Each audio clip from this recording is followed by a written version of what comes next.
बुलेटिनच्या सुरुवातीलाच एक महत्त्वाची बातमी समोर येते।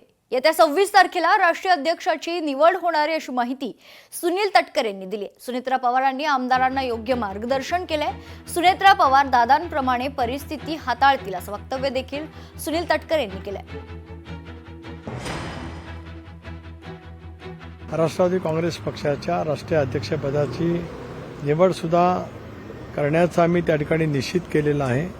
त्या दृष्टिकोनातून आम्ही 26 तारखेला देशांतील आमचे काही प्रतिनिधी, राज्यांतील आमचे विधानसभा, विधान परिषद, लोकसभा, राज्यसभा प्रतिनिधी, अनेक पक्षाचे प्रमुख नेते उपस्थित राहून त्या संदर्भातली जी प्रक्रिया आहे पक्षाच्या घटनेनुसार ती त्या ठिकाणी पार पडली जाईल। भारत सरकारने या बाबतीमध्ये एक स्वायत्त संस्था निर्माण केलेली आहे। त्यामार्फत चौकशी सुरू करण्याचं त्यांनी त्यावेळेला घोषित केलं। मुख्यमंत्री महोदयांनी सुद्धा सीआयडीची चौकशी घोषित केली। राष्ट्रवादी काँग्रेस पक्षाने सुद्धा पहिल्या दिवसापासून हीच मागणी केलेली आहे की ज्या तपास यंत्रणा अशापैकी विमान अपघात होतात त्यावेळेला चौकशी करत असतात, त्या देशांतील असतील किंवा बाह्य देशांतील असतील, त्या सर्व तपास यंत्रणांची मार्फत ती चौकशी त्या ठिकाणी व्हावी।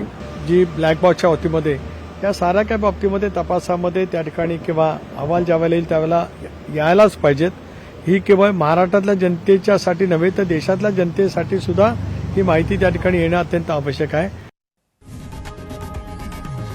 लोकशाही मराठी ऐका, पहा, जागरूक रहा।